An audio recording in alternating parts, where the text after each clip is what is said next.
Warahmatullahi wabarakatuh. Mari kita mulai perkuliahan kita. Di pertemuan kali ini kita akan belajar bagaimana kita membuat input dalam suatu program. Nah, mengapa kita ketika membuat program kita harus ada input? Nah, ketika kita tidak ada input maka pasti tidak ada output, ya kan? Nah, contohnya ketika kita membuat program, katakanlah program dari kasir. Nah, seorang customer atau pembeli pasti dia akan membeli produk dan produk itu akan dibayar. Nah, cara membayarnya bagaimana? Kita scan barcode atau apa. Nah, nanti di situ di program dari komputer itu sendiri akan dimasukkan itu sebagai input. Nah, mari kita contohkan. Nah, kita buat ini dulu, fungsi input. Teknik mesin Unila. Nah, ketika di sini ada tanda pagar ini diabaikan, tidak diproses. Misalkan kayak gini, saya mau membuat biodata saya, misalkan nama sama dengan input dalam kurung. Nah, kemudian kita masukkan tanda kutip. Nah, tanda kutip di Python kita masih ingat, boleh petik 1, petik 2 ataupun yang lain. Kemudian kita masukkan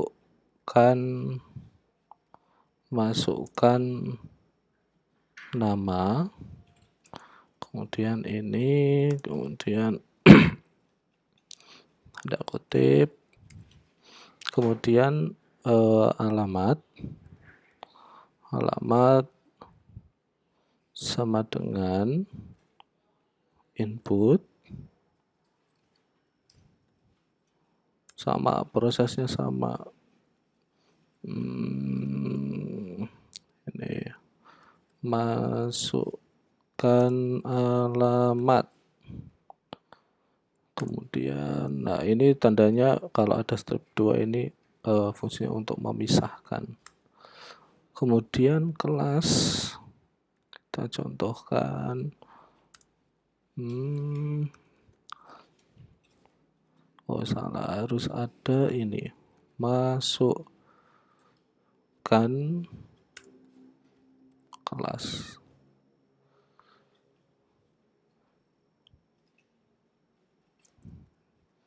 Contoh, kemudian kita running. Nah, oke. Nah, di sini ketika kita running ini, di sini akan keluar masukan berupa apa? Berupa tadi yang pertama ini nama. Nah, kita contoh nama siapa? Nama Rizal. Nah, pasti akan keluar ini. Setelah itu kita keluar input, masukkan alamat kita mana, misalkan saya Kemiling. Nah, saya contohkan lagi.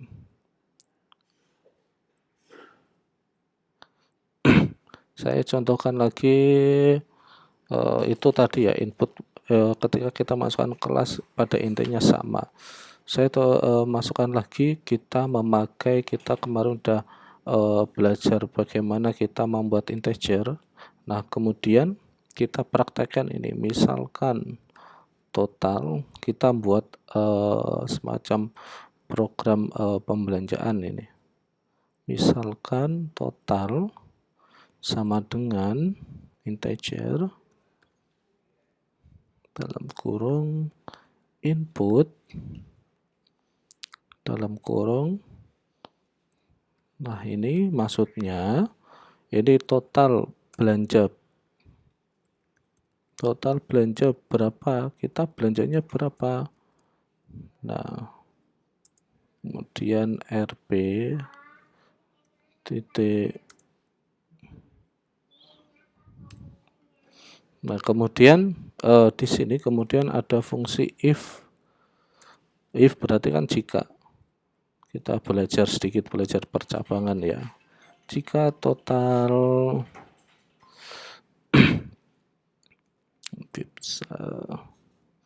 sama dengan misalkan katakanlah 100.000. Berapa ini? 1, 2, 3, 4, 5, 100.000. Nah, berarti printnya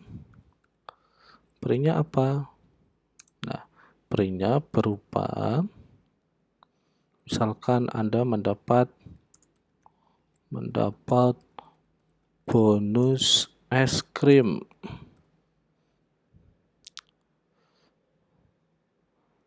Es krim Walls. Ini misalkan ya, tidak promosi ini. Kemudian kita coba lagi. Jika total belanjanya kurang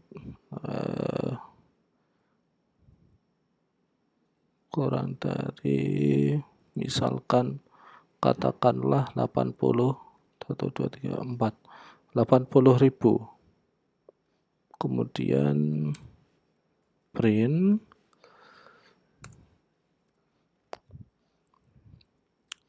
maaf, tidak ada bonus. Oke, kita coba print. Nah, nanti kita oh, tidak bisa. Kalau tidak bisa biasanya kayak gini, ada yang crash ini.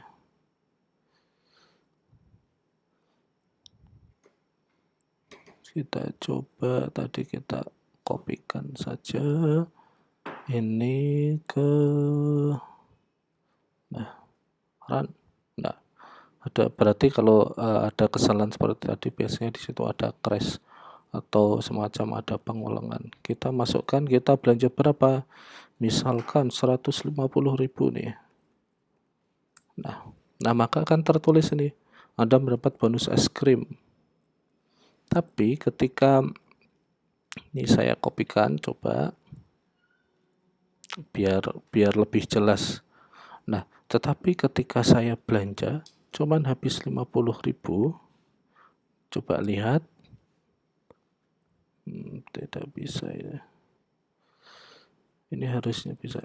Nah, maaf, tidak ada bonus. Nah, berarti kita bisa membedakan ini.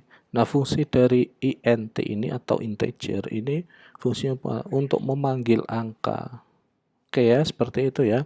Mungkin nanti bisa dijadikan contoh ataupun yang lain. Silahkan Anda pahami dan pelajari. Nanti untuk penugasan kita akan saya sampaikan di materi grup. Oke, sekian dari saya. Assalamualaikum warahmatullahi wabarakatuh.